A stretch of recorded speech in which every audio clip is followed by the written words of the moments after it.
രാമായണം ഭാഗം 4 കിഷ്കിന്ധകാന്ഡം. കബന്ധൻ പറഞ്ഞതനുസരിച്ച് രാമലക്ഷ്മണന്മാർ സുഗ്രീവനെ കാണാൻ ഋഷ്യമുഖപർവ്വതത്തിൽ എത്തിച്ചേരുന്നു. തൻ്റെ ജ്യേഷ്ഠനായ ബാലിയെ പേടിച്ച് ബാലികേറാമലയായ ഋഷ്യമുഖപർവ്വതത്തിൽ ഒളിച്ചു താമസിക്കുകയായിരുന്നു സുഗ്രീവൻ. അവിടെ വെച്ച് ശ്രീരാമൻ സുഗ്രീവ സദസ്സിലെ മന്ത്രിയായിരുന്ന ഹനുമാനെ പരിചയപ്പെടുന്നു. അതായിരുന്നു ഏറ്റവും ഊഷ്മളമായ ആ ബന്ധത്തിൻ്റെ തുടക്കം. ഹനുമാനുമൊത്ത് രാമലക്ഷ്മണന്മാർ സുഗ്രീവനെ കാണുന്നു. സുഗ്രീവൻ ബാലി തന്നെ തെറ്റിദ്ധരിച്ചതും തന്നെ കിഷ്കിന്ധയിൽ നിന്ന് പുറത്താക്കി തൻ്റെ ഭാര്യയെ തട്ടിയെടുത്തതും ഈ ബാലികേറാമലയിൽ ഒളിച്ചു താമസിക്കുന്ന തൻ്റെ ഗതികേടിനെക്കുറിച്ചുമൊക്കെ രാമനോട് സങ്കടം പറയുന്നു.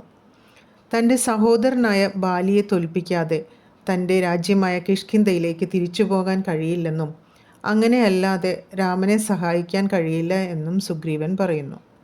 സീതയെ രക്ഷിക്കാനും തെറ്റ് ചെയ്ത ബാലിയെ ശിക്ഷിക്കാനും വേണ്ടത് ചെയ്യാം എന്ന് രാമൻ സമ്മതിക്കുന്നു.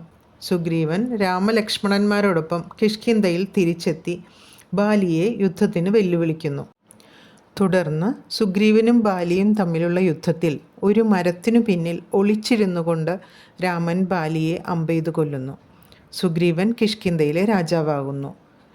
ബാലിയുടെ മകൻ അംഗദനെ സുഗ്രീവൻ അടുത്ത രാജാവായി വിളംബരം ചെയ്യുന്നു. രാമനും ലക്ഷ്മണനും സുഗ്രീവൻ്റെ അടുത്ത നടപടിക്ക് വേണ്ടി കാത്ത് പ്രസ്രാവണ പർവ്വതത്തിന് സമീപം താമസിക്കുന്നു.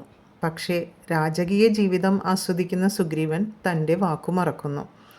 കാലതാമസത്തിൽ ക്ഷുഭിതനായ ലക്ഷ്മണൻ സുഗ്രീവനെ നേരിടാൻ കിഷ്കിന്ധയിലേക്ക് ഇരച്ചു കയറുന്നു. സുഗ്രീവൻ ക്ഷമാപണം നടത്തി എല്ലാ ദിക്കുകളിൽ നിന്നും വാനരന്മാരോട് എത്തിച്ചേരാൻ ആഹ്വാനം ചെയ്യുന്നു. തുടർന്ന് സുഗ്രീവൻ 4 ദിക്കുകളിലും അന്വേഷണ സംഘങ്ങൾ സംഘടിപ്പിക്കുന്നു. സീതയ്ക്ക് ഒരു അടയാളമായി രാമൻ തൻ്റെ മോതിരം ഹനുമാന് നൽകുന്നു.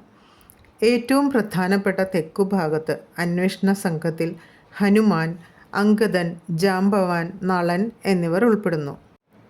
അവർ വിന്ധ്യപർവ്വതങ്ങൾ, ദണ്ഡകവനം, മറ്റ് നിരവധി തെക്കൻ പ്രദേശങ്ങൾ എന്നിവിടങ്ങളിൽ സീതയെ അന്വേഷിക്കുന്നു.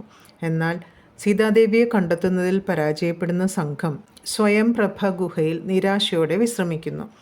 വിശ്രമത്തിന് ശേഷം പുറത്തുവന്ന അവർ മഹേന്ദ്രഗിരിക്ക് അടുത്തുവെച്ച് ജടായുവിൻ്റെ സഹോദരനായ വൃദ്ധനായ സമ്പാദിയെ കണ്ടുമുട്ടുന്നു. ജടായുവിൻ്റെ ത്യാഗത്തെക്കുറിച്ച് കേട്ട സമ്പാദി സന്തോഷത്തോടെ സീതയെ കണ്ടെത്താൻ തൻ്റെ ദിവ്യദർശനം ഉപയോഗിക്കുന്നു. കടലിന് അക്കരെയുള്ള ലങ്കയിൽ രാവണൻ്റെ സംരക്ഷണയിൽ അശോകവനത്തിൽ സീതയെ പാർപ്പിച്ചിരിക്കുന്നതായി അദ്ദേഹം വിവരിക്കുന്നു. ഇങ്ങനെ രാമായണത്തിലെ 4ാം കാണ്ഡമായ കിഷ്കിന്ധകാന്ഡം അവസാനിക്കുന്നു. അടുത്തത് സുന്ദരകാന്ഡം. അത് അടുത്ത വീഡിയോയിൽ പറയാം. ഈ വീഡിയോ നിങ്ങൾക്ക് ഇഷ്ടമായെങ്കിൽ ദയവായി നിങ്ങളുടെ വിലയേറിയ അഭിപ്രായം എന്നെ അറിയിക്കുക. നന്ദി, നമസ്കാരം.